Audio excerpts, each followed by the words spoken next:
Hi, എല്ലാവർക്കും നമസ്കാരം.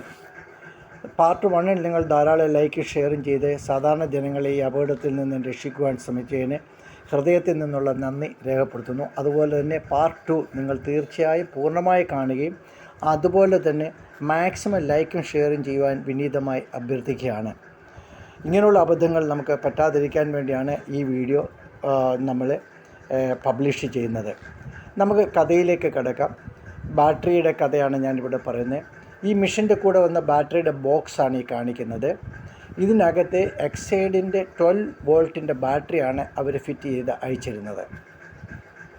അപ്പോൾ നമുക്ക് ഈ ഡെലിവറി ടൈമിൽ മിഷൻ ഡെലിവറി ചെയ്യുന്ന സമയത്ത് ഒരു ഡെലിവറി ഷീറ്റ് കിട്ടുക. അതിനകത്ത് എന്തൊക്കെ സ്പെയർ പാർട്സുകളാണ് ഈ മിഷനോടുകൂടി തന്നിരിക്കുന്നത് എന്നുള്ളത് അതിൽ കാണിച്ചിരിക്കും. ആ ഡെലിവറി ഷീറ്റാണ് ഞാൻ ഇവിടെ കാണുന്നത്. അതിനകത്ത് 18ാമത്തെ ആയിട്ടും പിങ്ക് കളറിൽ ഞാൻ മാർക്ക് ചെയ്തിരിക്കുന്നത് ബാറ്ററി 12 വോൾട്ട് എന്നുള്ളതാണ്. ഈ മിഷൻ ഞാൻ മേടിക്കുന്നത് 2025 ഒക്ടോബറിലാണ് എനിക്കിത് ഡെലിവറി ചെയ്യുന്നത്. നിങ്ങൾക്ക് കാണാം ഈ ബാറ്ററിയുടെ മുകളിൽ ഒട്ടിച്ചിരിക്കുന്ന warranty card, 12 months warranty, Exide battery. ഇത് ഞാൻ മേടിച്ച ഒക്ടോബറിലാണെന്ന് പറഞ്ഞു. ജനുവരി 2-ാം തീയതിയാണ് ഈ ബാറ്ററി ഡാമേജായി എനിക്ക് മനസ്സിലായത്. അന്ന് തന്നെ ഞാൻ കസ്റ്റമർ കെയറിൽ വിളിച്ചു. പക്ഷേ ആരും തന്നെ ഫോൺ അറ്റൻഡ് ചെയ്ത. 3-ാം തീയതി ഞാൻ ഫോൺ വിളിച്ചപ്പോഴത്തേക്കും മിസ്റ്റർ അശ്വിൻ എന്ന് പറഞ്ഞ ഒരാളാണ് കസ്റ്റമർ കെയറിൽ ഫോൺ അറ്റൻഡ് ചെയ്ത്. അദ്ദേഹത്തോട് വിശദമായ കാര്യങ്ങൾ പറഞ്ഞു. അദ്ദേഹം എന്നോട് പറഞ്ഞു, ഈ ബാറ്ററി കൊറിയറായിട്ട് അയച്ചു കൊടുക്കുക. കൊറിയറായിട്ട് അയച്ചു കൊടുത്താൽ തീർച്ചയായിട്ടും ഇത് വാറണ്ടി ഉള്ളതുകൊണ്ട് നിങ്ങൾക്ക് റീപ്ലേസ്മെൻറ്റ് കിട്ടും എന്ന് എന്നോട് പ്രോമിസ് ചെയ്തു. അതനുസരിച്ച് ഞാൻ ഈ ബാറ്ററി ഒരു ബോക്സിലാക്കി അവർക്ക് അയച്ചു കൊടുത്തു. അദ്ദേഹം എനിക്ക് അയച്ചു തന്ന അഡ്രസ്സാണ് മോഡേൺ ഡയറി. ഈ അഡ്രസ്സിലാണ് അയച്ചു കൊടുക്കാൻ പറഞ്ഞത്. ഞാൻ ഈ അഡ്രസ്സിൽ തന്നെ അദ്ദേഹത്തിന് അയച്ചു കൊടുത്തു. പക്ഷേ ഇന്നേ നാഴി വഴി ഈ ബാറ്ററി അവിടെ കിട്ടിയോ അല്ലെങ്കിൽ ബാറ്ററിക്ക് എന്ത് സംഭവിച്ചു എന്ന് അതിനൊരു റിപ്ലൈ അവർ തന്നിട്ടില്ല. അതാണ് എന്നെ ശരിക്കും അമ്പരപ്പിക്കുന്നത്. എത്രയോ പ്രാവശ്യം കോൾ ചെയ്യുകയും മെസ്സേജ് ചെയ്യുകയും ഒക്കെ ചെയ്തിട്ടും ഇതുവരെയും ഒരു റിപ്ലൈയും അവരുടെ ഭാഗത്തുനിന്നും ഉണ്ടായിട്ടില്ല. ഈ ബാറ്ററി അയക്കുന്നതിന് വേണ്ടി നമ്മൾ ബോക്സ് ഉണ്ടാക്കി അതിൻ്റെ അഡ്രസ്സ് എഴുതി ഇതുപോലെ നമ്മൾ ബോക്സ് ഉണ്ടാക്കിയാണ് നമ്മൾ അയച്ചു കൊടുത്തത്. എനിക്ക് തോന്നുന്നു വളരെ ഇൻഎക്സ്പീരിയൻസ്ഡ് ആയിട്ടുള്ള സ്റ്റാഫാണ് അവിടെ വർക്ക് ചെയ്യുന്നതെന്ന് എനിക്ക് തോന്നുന്നു. അതുപോലെ തന്നെ മാനേജ്മെൻറ്റ് എന്ന് പറഞ്ഞാൽ ഒരു സ്ട്രോങ് മാനേജ്മെൻ്റ് ആണെന്ന് എനിക്ക് തോന്നുന്നില്ല. ഇവരൊരു ബിസിനസ് കൺസേൺ ആയിട്ട് എനിക്ക് തോന്നുന്നില്ല. ഇവർ ഡ്യൂട്ടി ആയിട്ടാണ് എനിക്ക് തോന്നിയത്.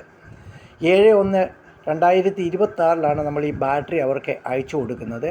അത് DTDCയുടെ റെസിപ്റ്റാണ് ഈ കാണിച്ചിരിക്കുന്നത്. 400 രൂപ നമ്മളതിന് പേ ചെയ്തു. അതിനുശേഷം 27-ാം തീയതി ജനുവരി 27-ാം തീയതി എനിക്ക് അശ്വിൻ്റെ ഒരു റിപ്ലൈ വന്നു, will call you as soon as possible എന്ന് പറഞ്ഞ്. അതിനുശേഷം കസ്റ്റമർ കെയറിൽ നിന്നും ഒരു റിപ്ലൈയും വന്നില്ല. ഞാൻ കസ്റ്റമർ കെയറിലും ഡിസ്പാച്ചിങ് ടീമിലും സെയിൽസിലുമൊക്കെ വിളിച്ചിട്ട് ഒരു റിപ്ലൈയും കിട്ടാൻ വന്നപ്പോൾ ഫെബ്രുവരി 2-ാം തീയതി എനിക്ക് ഡിസ്പാച്ചിങ് ടീമിൽ നിന്നും ഒരു മെസ്സേജ് വന്നു. അതാണ് ഇവിടെ കാണിച്ചിരിക്കുന്നത്.